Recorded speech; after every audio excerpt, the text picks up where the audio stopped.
भारत को अध्यात्मवाद के द्वारा विश्वगुरु बनाने का संकल्प रखने वाले उज्जैन के संत बाबा उमाकांत जी महाराज ने देश के वर्तमान हालातों पर देश की जनता और कर्णधारों को संदेश देते हुए कहा कि चाइना की आंतरिक हालत खराब हो रही है। ट्रंप जैसे अमेरिका के राष्ट्रपति जो शक्तिशाली देश के मालिक बताए जाते हैं, वो भी कहने लगे हैं कि कोरोना को चीन ने छिपाया। कोरोना में मरे लोगों को छिपाया, मरे ज्यादा पर दिखाया कम। तो ऐसा कोई नहीं कहता बिना आधार के। ऐसा ही और देश भी कहने लगे तो लोगों का चाइना की तरफ से मोह भंग होने लगा, तो वहां से हटकर अब भारत को टारगेट बना रहे हैं। व्यापार के लिए भारत सरकार से संपर्क कर रहे हैं। महाराज जी ने देश को चलाने वालों से ये अपील करी है कि इस समय जो ऊंची कुर्सी पर बैठे हैं, आप सबको विचार करना चाहिए। विदेशी लोग जो यहाँ कल कारखाने लगाने के लिए आना चाहते हैं, इनके प्रस्ताव को खारिज कर देना चाहिए। अगर इन्होंने यहाँ कारखाने लगा दिए तो आप ये समझ लेना कि देश की सुरक्षा खतरे में पड़ जाएगी। फिर आप किसी को रोक नहीं सकते आने जाने के लिए। किसी न किसी बहाने से आ जाएंगे। किस देश के लोग हैं, कहां से आएंगे, कैसे आएंगे? और अगर इन्होंने बड़े बड़े अधिकारियों को लालच दे दिया, खरीद लिया, तो देश फिर परतंत्र हो जाएगा। तो हम तो यही प्रार्थना करेंगे कि विदेशी लोग को यहाँ व्यापार के लिए, कल कारखानों के लिए बुलाना देश के लिए, देश की जनता के लिए, देश के कर्णधारों के लिए अच्छा नहीं होगा। जो पढ़े लिखे बुद्धिजीवी हो, आप जानते हो कि एक देश से दूसरे देश का व्यापारिक समझो कि संबंध होता है, व्यापारिक समझौता होता है कि हम अपने देश में बना हुआ सामान तुम्हारे यहाँ भेजेंगे और तुम्हारे यहाँ का बना हुआ सामान खरीदेंगे। हम आपके यहाँ कल कारखाना लगाएंगे, दुकान खोलेंगे, आप हमारे यहाँ लगा सकते हो। तो बहुत से देश ऐसे हैं कि जो दूसरों के यहाँ व्यापार करते हैं, उनके आदमी जाते हैं, उनके कल कारखाने खुले हैं। किसी किसी में सरकार का भी हिस्सा है, किसी किसी में केवल व्यापारियों का ही है। इसी तरह से आप ये समझो कि हजारों व्यापारियों के व्यापार, कल कारखाने और धंधे चाइना में चलते हैं और चाइना की आंतरिक हालत बड़ी खराब हो रही है। बाहर से अपने ऐंठ में, हीरो बनने के चक्कर में वो भले न कुछ बताता हो, लेकिन वहाँ की हालत खराब हो रही। तो अब ट्रंप जैसे अमेरिका के राष्ट्रपति जो शक्तिशाली देश के मालिक बताए जाते हैं, वो भी कहने लग गए कि कोरोना को छिपाया चीन ने, कोरोना को जो कोरोना में मरे उनके लोगों को छिपाया, मरे ज़्यादा दिखाया कम। तो ऐसे कोई नहीं कहता है बगैर आधार के। और इसी तरह से और देश वाले भी बोलने लग गए। तो कहते हैं कि जब आदमी बौखलाहट में होता है तो गलती पर गलती करता चला जाता है, मानवता इंसानियत को भी भूलता चला जाता है। तो कुछ घटनाएं ऐसे दूसरे देशों के लिए भी चाइना की तरफ से हो गई हैं। तो लोगों का चाइना से मोह होने लगा भंग।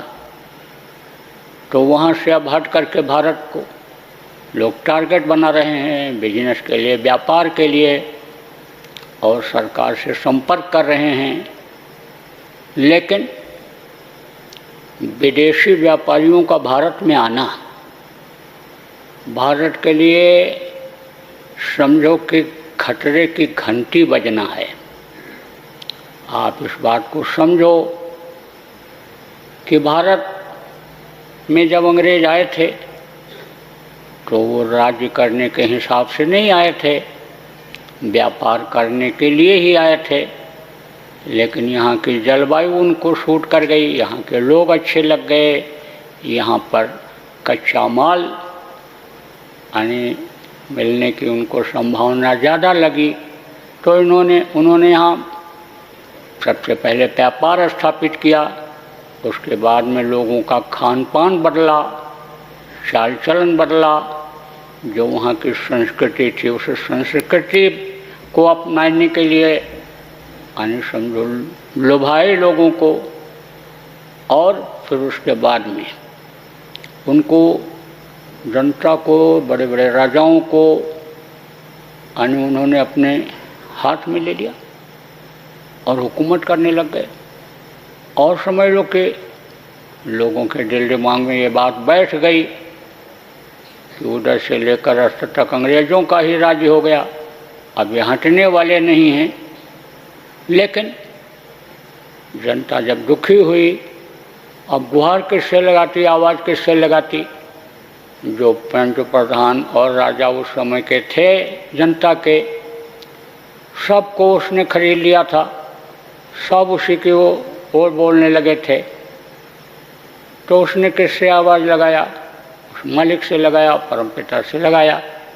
और आप देखो भगत सिंह, चंद्रशेखर, अशफाक उल्लाह खां, राजेंद्र लाहिड़ी, महात्मा गांधी जैसे लोग ये आगे बढ़े देश को आज़ाद कराने के लिए। तो उस समय पर यही स्वतंत्रता संग्राम सेनानी जिनको कहा गया, अब जिनको पेंशनें मिल रही हैं, सारी सुविधा मिल रही है, इनके पत्नी तक को सुविधा, बच्चों के लिए तक की सुविधा मिल रही है, गवर्नमेंट दे रही है।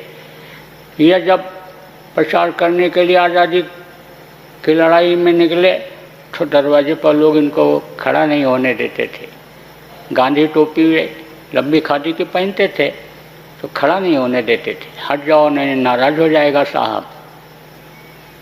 तब वो क्या करते थे, जंगलों में जाते थे, आवाज़ लगाते थे आज़ाद करा लेंगे। इतना विल पावर था उनमें कि उसी विल पावर ने देश को आज़ाद कराया, लेकिन कुर्बानियाँ देनी पड़ी। कैसे कैसे ये देश आज़ाद हुआ। अब इस समय पर जो कुर्सियों पर बैठे हुए हैं उनको क्या पता है कितना खून बहाया लोगों ने। आप ये समझो कितनी मेहनत किया, पसीना बहाया।